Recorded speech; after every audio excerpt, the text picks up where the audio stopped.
Messi কাণ্ডে এবার টিকিটের টাকা ফেরত দেওয়ার প্রক্রিয়া শুরু করলো এসআইটি। টাকা ফেরত দেওয়ার প্রক্রিয়া শুরু করতে পুলিশ এবার আদালতে দ্বারস্থ হচ্ছে। যে অভিযোগ ওঠে যে টিকিট বিক্রি করে 19 কোটি টাকা ওঠে। জোম্যাটো কর্তাদের জিজ্ঞাসাবাদ করে জানতে পারে পুলিশ শতদ্রুর অ্যাকাউন্ট থেকে 22 কোটি টাকা আগেই ফ্রিজ করে পুলিশ। ঘটনার দিন যারা উপস্থিত ছিলেন তাদের মধ্যে কয়েকজন দর্শকের বয়ান রেকর্ড করে পুলিশ। আরও বেশ কিছু দর্শকের বয়ান রেকর্ড করা হবে বলে পুলিশ সূত্রে খবর। 13ই ডিসেম্বর আপনারা জানেন যে মেসির যে অনুষ্ঠান ছিল বা যুবভারতী ক্রীড়াঙ্গনে তা বিশৃঙ্খলে পরিণত হয়, চূড়ান্ত বিশৃঙ্খলা তৈরি হয়। কার্যত রণক্ষেত্রের পরিস্থিতি নিয়েছিল যুবভারতী ক্রীড়াঙ্গন, যার মূল উদ্যোক্তা ছিলেন শতদ্রু দত্ত। আগেই তাকে গ্রেফতার করা হয়েছে, আর এবার টাকা ফেরত দেওয়ার প্রক্রিয়া শুরু হলো। ময়ূখ ঠাকুর চক্রবর্তী আমাদের প্রতিনিধি আরো বিস্তারিত বলবেন এই নিয়ে। আগেই পরিষ্কার করে দেওয়া হয়েছিল রাজ্য পুলিশের তরফে, ডিজি সাংবাদিক বৈঠক করে বলেছিলেন যে টাকা ফেরত দেওয়া হবে। এখন কিভাবে সেটা করা হবে, এসআইটি তো প্রক্রিয়া শুরু করে দিল বলে জানা যাচ্ছে। ময়ূখ, দেখো একদমই শুভ্রজিৎ, যুবভারতীতে প্রচুর মানুষ সেদিন এসেছিলেন লিও মেসিকে দেখার জন্য, কিন্তু তারা দেখতে পাননি। তারা মোটা অঙ্কের টাকা দিয়েছিলেন, কেউ অনলাইনে টাকা টিকিট কেটেছিলেন জোম্যাটো ডিস্ট্রিক্ট থেকে, কেউ বা সল্টলেক স্টেডিয়ামে এসে টিকিট কেটেছিলেন। তো এই হিউজ অ্যামাউন্টের টাকা সেটা তোলা হয়েছিল এবং প্রায় 17 কোটি টাকা যেটা টিকিট বিক্রি করে উঠেছিল, যেটা জোম্যাটোর অফিসিয়ালসদের টপ অফিসিয়ালসদের জিজ্ঞাসাবাদ করে এমনটাই এসআইটি আধিকারিকরা জানতে পেরেছেন।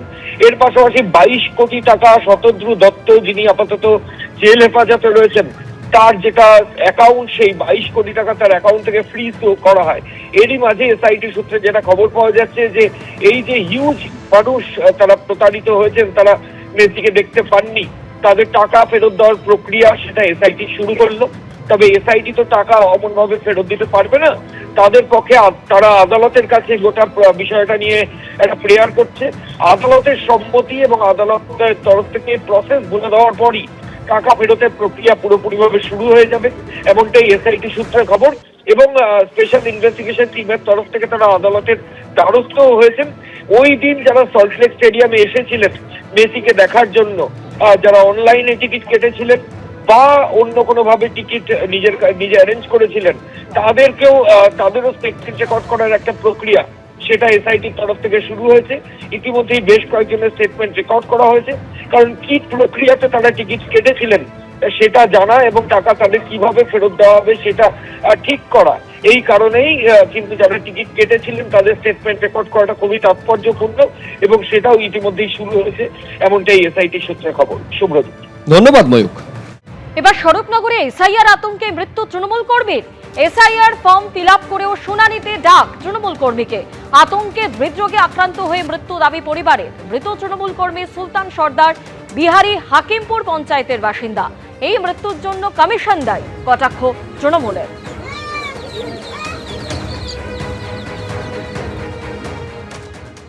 এসআইআর এইটাই কিন্তু মেন আতঙ্ক। আমার আব্বা বলে নাই, প্রতিটা মানুষের মধ্যে এই একটা আতঙ্ক ঢুকিয়ে দিয়েছে ওই বিজেপি সরকার। মানে যে ডাকে গিয়েছিলেন, যাওয়ার পরে আবার কথা বলে আসলো, সব কিছু বলে আসলো। বলে যাওয়ার পরে ওই যে বাড়ি এসে ওই যে আব্বা পড়লো, মানে আর আমরা এত করেছি, কিন্তু আব্বার মনে ওই যে আতঙ্ক, ওই যে শয়তানের চক্রান্তর আকান্ত, এইটাই দূর করতে পারলো না আব্বার মনটা একদম। ইসিআইকে দিচ্ছি এই কারণে, তাদের অপরিকল্পিত এই যে এসআইআর, তার কারণে অনেক প্রাণ অকালে চলে গেছে। আমাদের লিডার অভিষেক বন্দ্যোপাধ্যায় বারবার বলছেন যে আমরা এসআইআরের বিরোধী নই, কিন্তু এই অপরিকল্পিত একটা দীর্ঘমেয়াদী কাজ অল্প সময়ের মধ্যে, মাত্র 2 মাস, সেই সময়ের মধ্য দিয়ে সম্পন্ন করার জন্যে আজকে আমাদের একটা কর্মী, আমাদের পরিবারের একজন মানুষ, তিনি তার পরিবার ছেড়ে অকালে চলে গেলেন।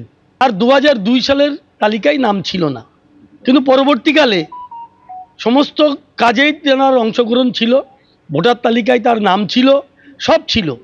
কিন্তু তার মধ্যে একটা আতঙ্ক তৈরি হয়েছিল যেদিন থেকে এসআইআর সংক্রান্ত ব্যাপারে নোটিফিকেশন হয়, তারপরের থেকে। সমীরণ পাল আমাদের প্রতিনিধি এই মুহূর্তে টেলিফোনে আমাদের সঙ্গে রয়েছেন। সমীরণ, এসআইআর আতঙ্কেই কি ওই তৃণমূল কর্মীর মৃত্যু হয়েছে, ঠিক কি অভিযোগ উঠছে? দেখো, স্বরূপনগর উত্তর ব্লক তৃণমূলের সভাপতি জিয়াউর রহমান এবং স্থানীয় পঞ্চায়েত প্রধান তাদের বক্তব্য এর দায় নির্বাচন কমিশন এবং কেন্দ্রীয় সরকারকে নিতে হবে। এবং তিনি 60 বছর ধরে যার ভোটার তালিকায় নাম রয়েছে, বিচারি হাকিমপুর গ্রাম পঞ্চায়েতের 98 নম্বর বুথের বাসিন্দা এই সুলতান সর্দার, এবং তাকে এসআইআর এর শুনানিতে ডাকা হয়েছে এবং তিনি ফর্ম ফিল আপ করেছিলেন সঠিকভাবে এবং সমস্ত তথ্য তিনি ঠিকমতো দিয়েছিলেন। এবং কিন্তু বিডিও অফিসের থেকে নোটিশের মাধ্যমে তাকে শুনানিতে ডাকা হয়েছে। এরপর তিনি বাড়িতে ফিরে আসেন, ফিরে এসে তিনি অসুস্থ বোধ করে হৃদরোগে আক্রান্ত হয়ে তার মৃত্যু হয়।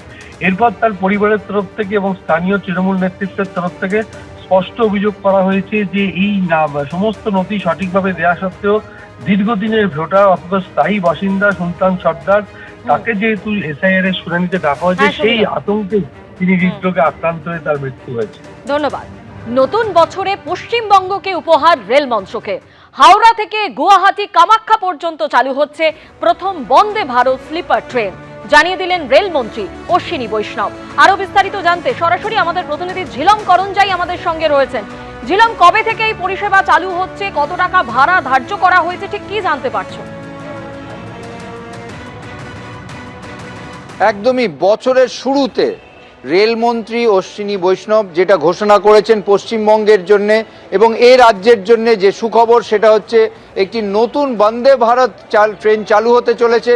সেই বন্দে ভারত ট্রেন, তার মধ্যে অভিনবত্ব হচ্ছে first sleeper class Vande Bharat train Kolkata থেকে গুয়াহাটি অবধি চালু হতে চলেছে। 17 থেকে 18 তারিখের মধ্যে এটা চালু হবে এবং এইটার উদ্বোধন করবেন প্রধানমন্ত্রী নরেন্দ্র মোদী। সবুজ পতাকা দিয়ে, সবুজ সংকেত করে সেটার যে শুভ উদ্বোধন করবেন প্রধানমন্ত্রী। এবং এইটা হচ্ছে ভারতের প্রথম sleeper class Vande Bharat train. এবং তার মধ্যে যেটা হচ্ছে আরও বিশেষত্ব, যেটা কলকাতা থেকে বন্দে ভারত যেটা যাবে, সেখানে যে খাবার দেওয়া হবে, যে সেগুলো থাকবে হচ্ছে বাঙালি খাবার, আর যেটা গুয়াহাটি থেকে আসবে সেখানে অহমিয়া খাবার থাকবে, এই বিশেষত্ব। এবং ট্রেন ভাড়া কত হবে সেটাও বলা হয়েছে, 2300 টাকার মতো পড়বে। এবং এইটা যেটা রেলমন্ত্রীর তরফ থেকে আজকে প্রেস মিট করে বলা হয়েছে স্পষ্ট করে, যে ভারতের প্রথম sleeper class Vande Bharat train, এবং সেই ট্রেন কলকাতা থেকে গুয়াহাটি এবং গুয়াহাটি থেকে কলকাতা। এবং যাত্রীদের যাদের সঙ্গে আমরা এখানে কথা বললাম, তারা প্রত্যেকেই বললেন যে এটা চালু হলে অবশ্যই সুবিধা হবে এবং একই সঙ্গে স্লিপার ক্লাস হলে যাত্রীদের আরও সুবিধা হবে, সময় কমবে এবং একদিকে গুয়াহাটি থেকে কলকাতায় আসার যে প্লেনের ভাড়া, সেই ভাড়া থেকে অনেকটাই কম এবং সময় অনেকটা বাঁচবে, তেমনই বলছেন যাত্রীরা প্রত্যেকেই। करीब करीब समझो अगले 15 से 20 दिन के अंदर पीएम साहब को रिक्वेस्ट किया हमने, तो पीएम साहब के यहाँ से बहुत वो क्लियर हो गया सब कुछ। डेट में 1-2 दिन में आपको अनाउंस कर रहा हूँ। इसमें 3 AC में गुवाहाटी से हावड़ा का रहेगा 2300 रुपये, बहुत कंफर्टेबल है, विद फूड है। 2 AC का रहेगा करीब 3000 रुपीज़। मिडिल क्लास का ध्यान में रखते हुए किया गया है। फर्स्ट AC का 3600। আমরা শিলিগুড়িতে বেশি আসা যাওয়া করি, এই জন্য ট্রেনটা হলে ভালোই হবে। আর আমরা মনে করি টাইমলি আমাদের মতো শিলিগুড়ি সুটেবল করা যায়, তাহলে আর ভালো হয়ে যাবে। তো এটা এখানে করলে আরো বেটারই হবে। আর আমাদের মানে দার্জিলিং মেলে প্রেসারটা একটু কমবে। আর আমরা মনে করি এই ট্রেনটা করলে ভালোই হবে। এবিপি আনন্দ, এগিয়ে থাকে, এগিয়ে রাখে।